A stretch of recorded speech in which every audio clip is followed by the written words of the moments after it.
एक ऐसा नेता जो सिटिंग मंत्री का जमानत जब्त करा दे, एक ऐसा नेता जो मोदी और अमित शाह की औकात बता दे, एक ऐसा नेता जो जिंदगी का पहला चुनाव हारे लेकिन उसके बाद लगातार 8 चुनाव जीते, एक ऐसा नेता जो जेल में ही चुनाव जीतने का वादा कर दे। हाँ, हम डीके शिव कुमार की बात कर रहे हैं। वही डीके शिव कुमार जिसने राहुल गांधी के साथ मिलकर मोदी और अमित शाह के करिश्मे को कर्नाटक में खत्म कर दिया। वही डीके शिव कुमार जिसने 2019 में ही सोनिया गांधी से 2023 का कर्नाटक चुनाव जीतने का वादा कर दिया था। आज आइए आपको डीके शिव कुमार की कुछ अनसुनी कहानियां बताते हैं। साल 2018 में कर्नाटक चुनाव हुआ, 3 पार्टियां आमने सामने थी, बीजेपी, कांग्रेस और जेडीएस। कर्नाटक की जनता ने किसी भी पार्टी को पूर्ण बहुमत नहीं दिया, लेकिन बीजेपी सबसे बड़ी पार्टी बनकर उभरी। उसको 104 सीट प्राप्त हुए। उस समय बीजेपी अपने पीक पर थी। उसको सरकार बनाने के लिए मात्र 9 विधायक की जरूरत थी। सबको लग रहा था बीजेपी सरकार बनाने जा रही है, लेकिन डीके शिव कुमार के मन में कुछ और ही चल रहा था।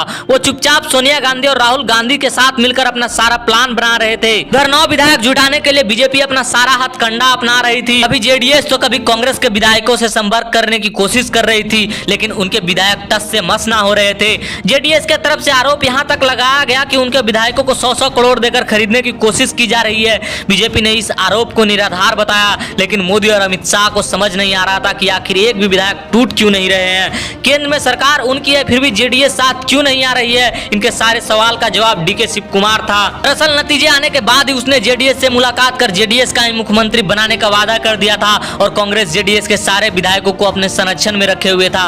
बीजेपी को जब इस प्लान के बारे में पता चला तो वो बौखला गई। चूंकि बीजेपी सबसे बड़ी पार्टी थी, तो राज्यपाल ने बीजेपी को सरकार बनाने का न्योता दिया और पार्टी को बहुमत सिद्ध करने के लिए 15 दिन का मौका दिया। बहुमत नहीं होने के बावजूद बीजेपी के बीएस येदियुरप्पा ने 17 मई 2018 को सीएम पद का शपथ ले लिया, लेकिन मोदी और अमित शाह के लाख कोशिश के बाद भी बीजेपी बहुमत साबित नहीं कर पाई और 23 मई 2018 को येदियुरप्पा को इस्तीफा देना पड़ा। इसके बाद कांग्रेस और जेडीएस ने मिलकर सरकार बनाई। वादे के अनुसार जेडीएस के कुमार स्वामी मुख्यमंत्री बने, लेकिन बीजेपी की आंखों में सरकार चुभ रही थी। उनको बर्दाश्त ही नहीं हो रहा था कि हम केंद्र में होते हुए भी 9 एमएलए जुटा नहीं पाए। बीजेपी किसी भी हाल में कर्नाटक में सरकार बनाने का सोच रही थी, लेकिन अब तक बीजेपी को पता चल चुका था डीके शिव कुमार के रहते यह संभव नहीं है। इसलिए बीजेपी ने शिव कुमार पर मनी लॉन्ड्रिंग का आरोप लगाना शुरू कर दिया। ईडी के छापे पड़ने शुरू हो गए, यानी बीजेपी शिव कुमार को लाकर ऑपरेशन लोटस को अंजाम देने में लगी थी और बीजेपी सफल भी हो गई। उसने कांग्रेस और जेडीएस के 14 विधायकों को तोड़कर अपने पार्टी में मिला लिया और 14 महीने बाद सरकार बना ली। बाद में इसी साल डीके शिव कुमार को ईडी ने जेल भेज दिया,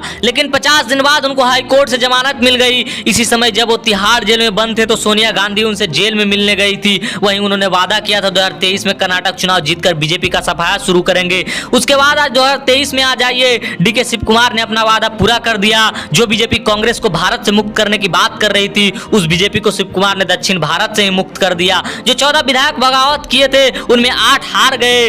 डीके शिव कुमार सबसे ज्यादा वोटों से जीतने वाले प्रत्याशी बने। शिव कुमार आज किंग बन गए। शिव कुमार आज किंग मेकर बन गए और हो सकता है कुछ दिनों बाद शिव कुमार कर्नाटक का सीएम बन जाए। News inside.